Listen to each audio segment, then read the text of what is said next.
This is Democracy Now!, democracynow.org, The War and Peace Report. I'm Amy Goodman. And I'm Nermeen Sheikh. Welcome to our listeners and viewers around the country and around the world.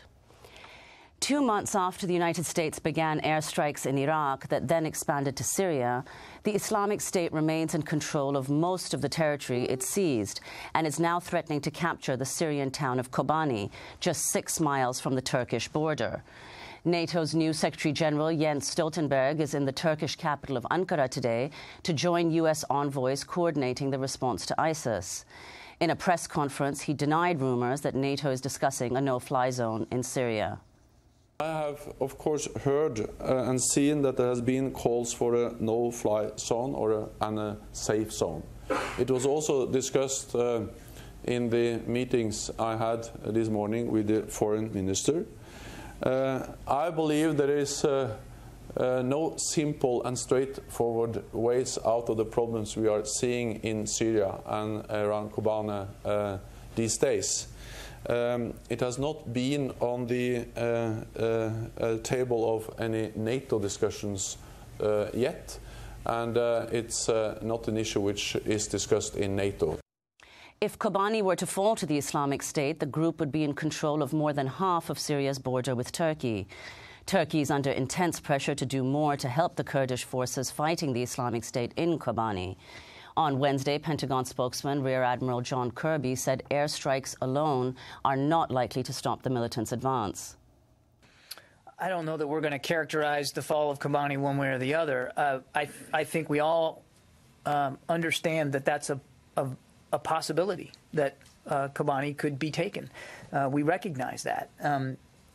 We're doing everything we can from the air to try to halt the momentum of ISIL against that town, but that air power is not going to be alone enough to save that city.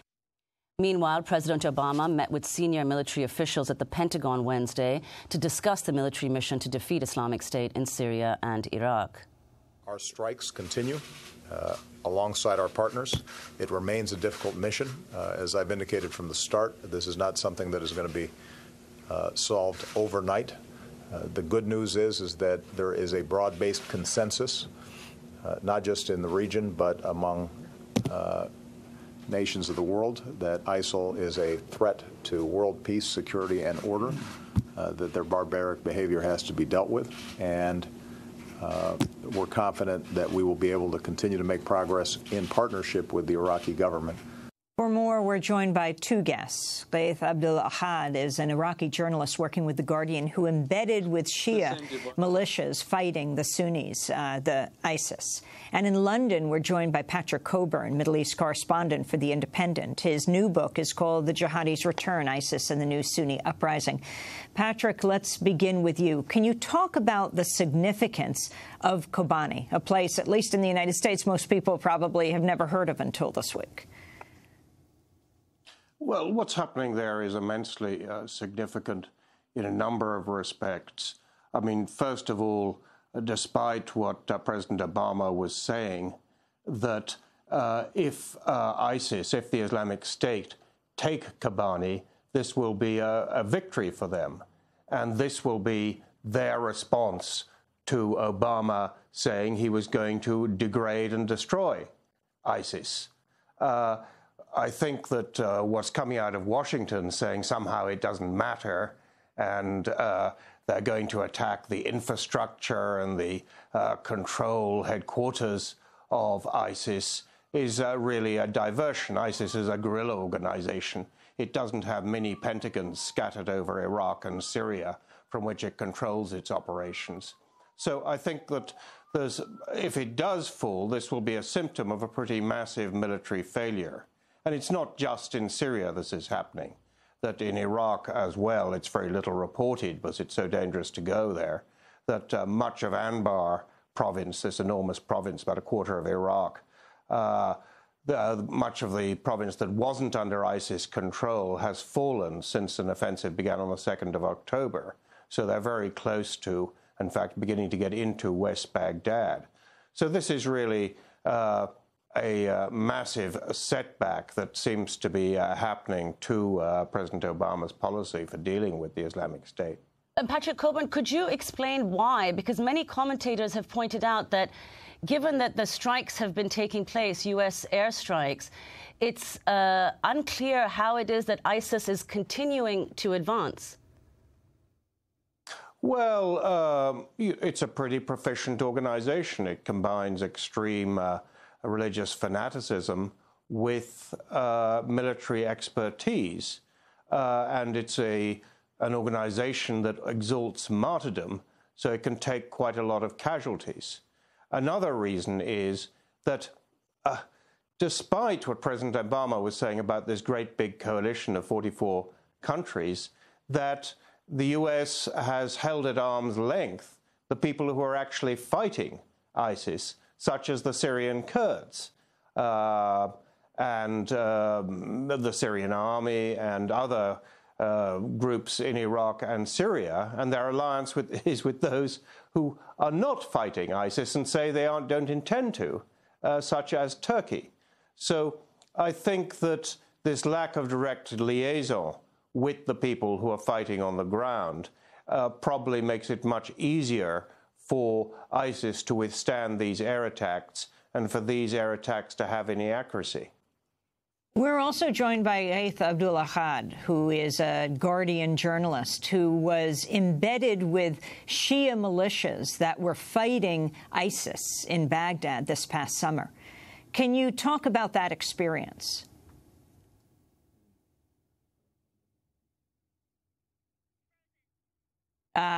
We're trying to reach him by Democracy Now! Video stream, and his image has just frozen. So let me go to Secretary of State John Kerry, who suggested that preventing the fall of the Syrian town of Kobani to Islamic State fighters was not a strategic U.S. objective.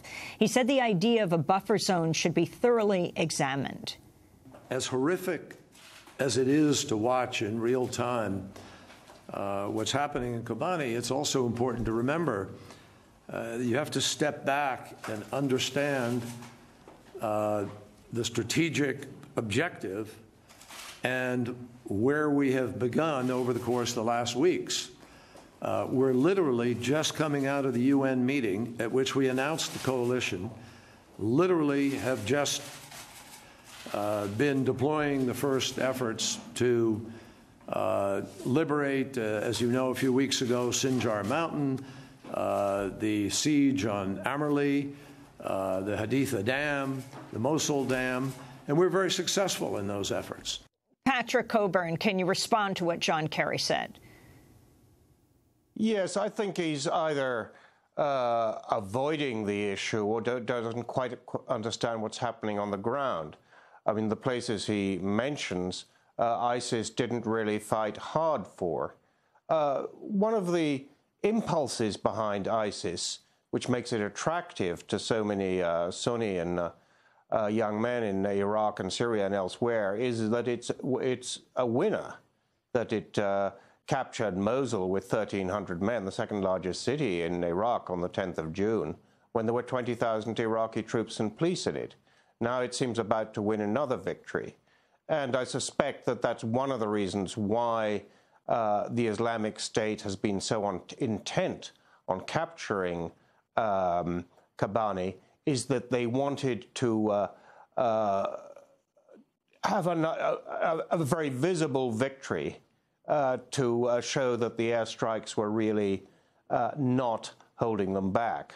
And the important point to get across here is that despite all the rhetoric from Washington, from European capitals, from various regional associates of the U.S., the Islamic State, the Caliphate so-called, is not contracting, it's still expanding. And this, by any count, is a great failure. Ghaith Abdul Ahad, if you could explain your experience this summer embedding with Shia forces fighting ISIS in Baghdad. Hi. I mean, as Patrick was saying, the problem is in who are the allies of the Americans in fighting ISIS. I spent some time with the Shia militias north of Baghdad in Diyala, and they were very effective. They have managed to actually stop the advance of ISIS to Baghdad from the north and northeast. But what's the price for that? All those militiamen are the product of civil war in Syria.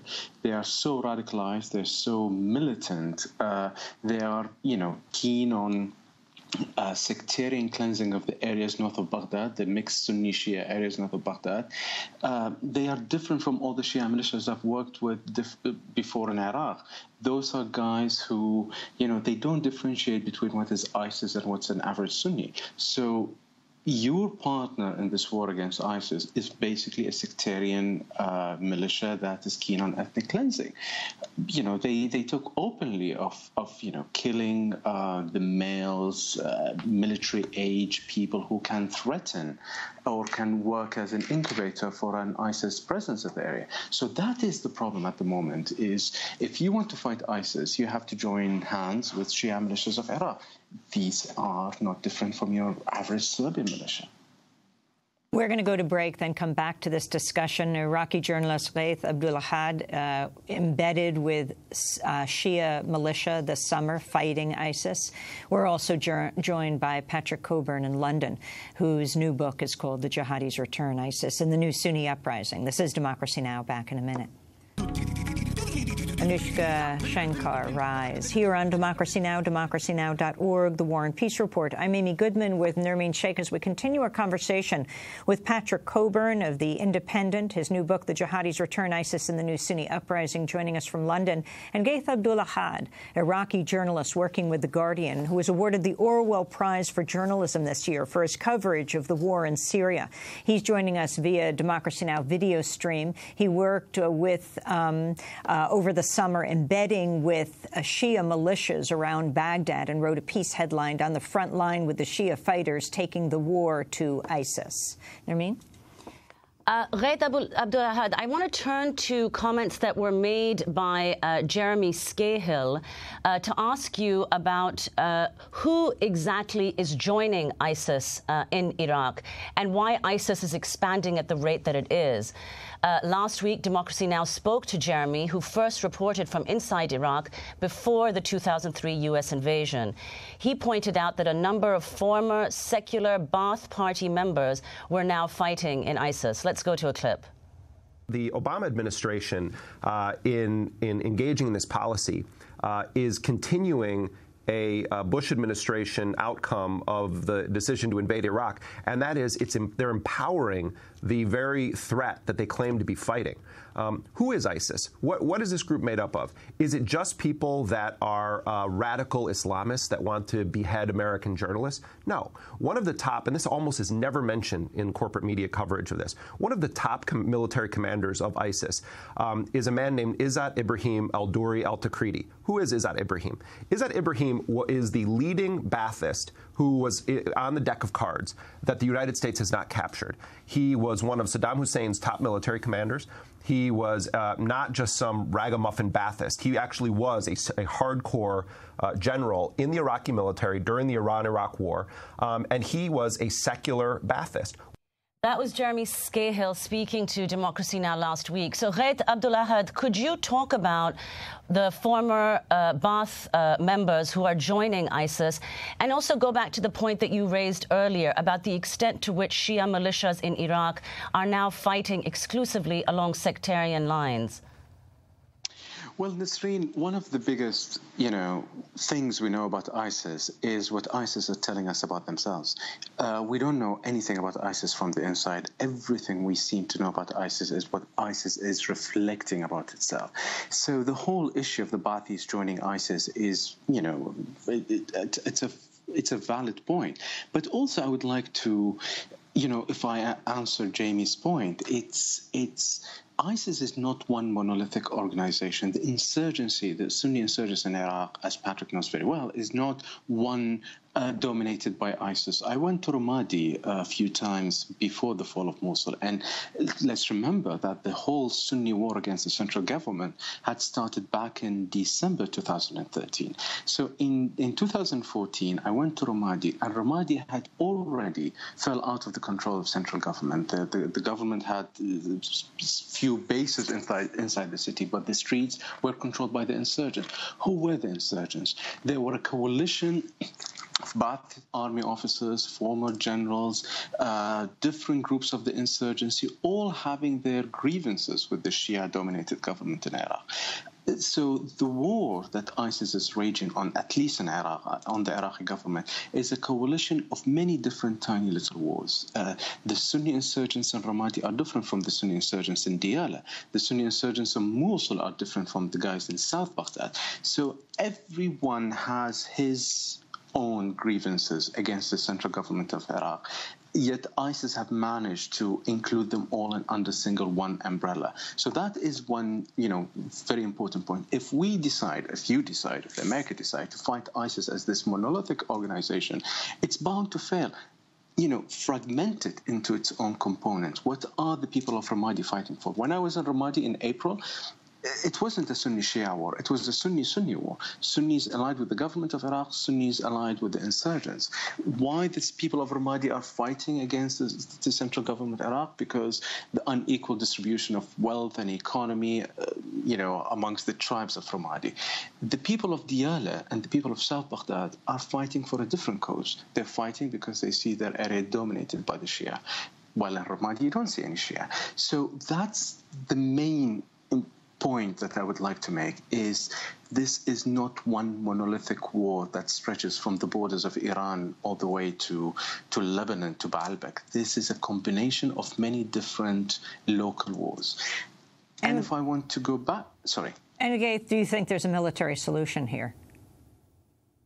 To be honest with you, I don't think so. I mean, F-16s are the easiest solution. You can, march the planes into the air, bomb the cities of Fallujah, Ramadi, and I can assure you, you will come back in the next 2, 3, 4, 5 years and you will bomb us again. I was bombed the first time when I was 6 years old by the Iranians, and I was bombed by the Americans again and again. This is the same cycle. I mean, unless you have a grand solution, a redistribution of wealth, a social solution, a solution that assures the Sunnis of Iraq, you're part of this entity. You like it, you don't like it, you're part of it. Otherwise, we'll continue this cycle. The Sunnis of Iraq made this, what I call what's happening in Iraq at the moment, I call it the tragedy of the Sunnis. The Shia have managed to consolidate their lines and they're securing Baghdad. The Kurds are pushing down.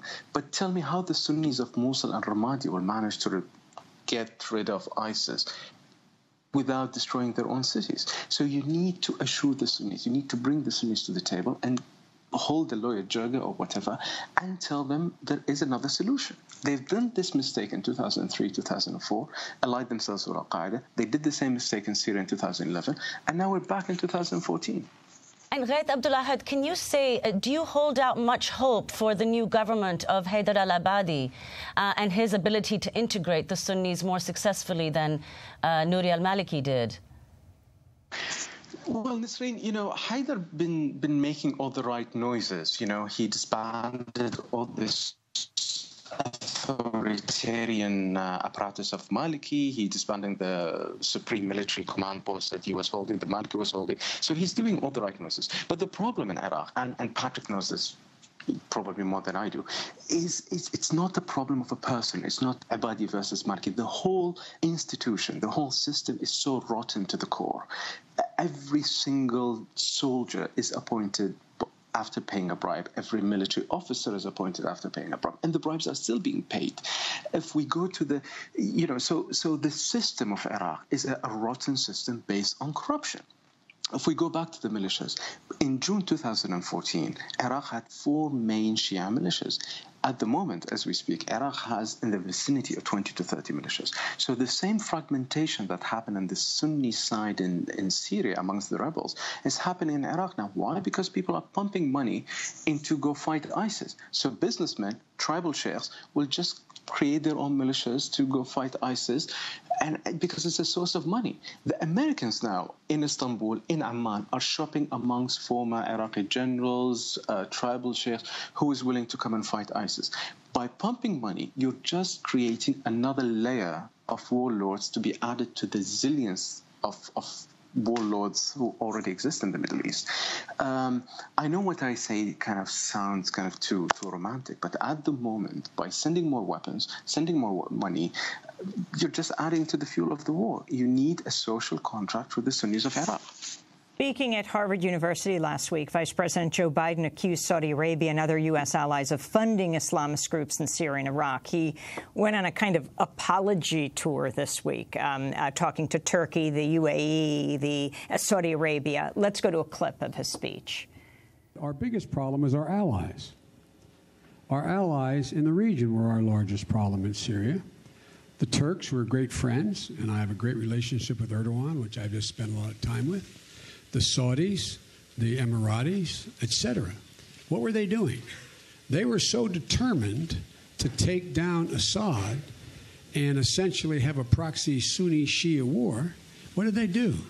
They poured hundreds of millions of dollars and thousands of tons of weapons into anyone who would fight against Assad, except that the people who were being supplied were al-Nusra and al-Qaeda and the extremist elements of jihadis coming from other parts of the world. That's Vice President Joe Biden. He's apologized for these comments, and I wanted to get both of your responses.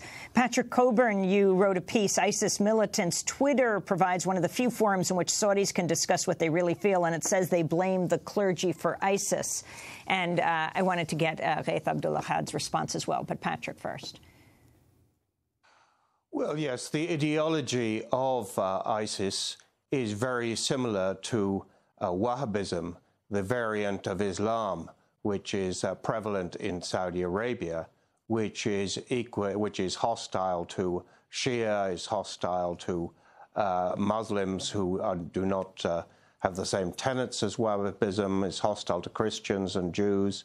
And in many ways, what ISIS believes is the same as Wahhabism, carried to its logical conclusion that Shia are just not non-Muslims, but they're apostates and polytheists who should be killed, which is what ISIS does.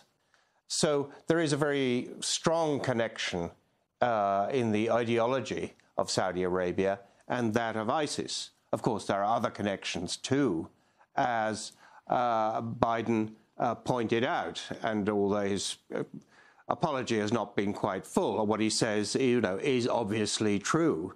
And for a long time, American officials off the record would say exactly the same thing. And this, of course, creates enormous problems for the moment because their allies aren't quite allies. That for the Turks and the Saudis, yes, they're a bit frightened of ISIS, but they quite like the idea that the ISIS is creating more problems for the Shia and the Kurds than it is for the Sunni. So this very strange, ambivalent coalition is of people who don't really want to wipe out ISIS and then keeping at arm's length those that really are prepared to fight them. And Ghaith Abdul-Ahad, your response, and Saudi Arabia now saying they're arming and financing the so-called moderate Syrian rebels. Well, I hate to say this, that I find myself agreeing with an American vice president, but I think I do agree with him. I mean, before or after apology? Oh, before apology. I mean, I don't know why he's apologizing. It's so quite true. I mean, we've seen this. We've seen money poured into Syria. Everyone was so focused on destroying the Assad regime without paying any attention to the consequences of this, even arming the Syrian rebels at the moment. This is a pure civil war. Just point to me this one brigade of Syrian rebels that is so-called moderate or something. This is a pure civil war. This is not different from the Somalia civil war. So imagine yourself kind of saying, oh, let's arm this Somali kind of militia because they are moderate. This is what's the problem with Erdogan at the moment. He was so keen on toppling Bashar that for whatever reasons. You know, Bashar is a criminal, Bashar is not a criminal, this is something else. But at the moment there is an absurdity of having the Saudis flying airplanes to bomb ISIS that is not, to be honest, that different from the ideology of the Saudis themselves. So it's a pure hypocrisy at the moment. And I think the Americans, and again, I find myself kind of in total sympathy with Obama and Biden, is finding themselves in a situation where they have to shop for allies amongst the people who are not that interested in finding a solution. Unless we break the cycle, we disengage ourselves from toppling Bashar al-Assad, and let's focus on ISIS and then continue this cycle. This is the brilliance of ISIS, by the way. ISIS is fighting 7 enemies, and each of those 7 enemies is the enemy of someone else, and that's why they're winning. We're going to leave it there, and I want to thank you both for being with us, but we'll certainly come back to this conversation. Ghaith Abdul-Ahad is an Iraqi journalist, won the Orwell Prize for his reporting in Syria. He works with The Guardian. He embedded with Shia militias around Baghdad as they took on ISIS. And I want to thank Patrick Cockburn for joining us from The Independent. His new book is called The Jihadis Return, ISIS and the New Sunni Uprising. This is Democracy Now! When we come back from break, we look at a new film that is out. It's a feature film, but is based on the real story of one of the most maligned investigative journalists in history, Gary Webb. Stay with us.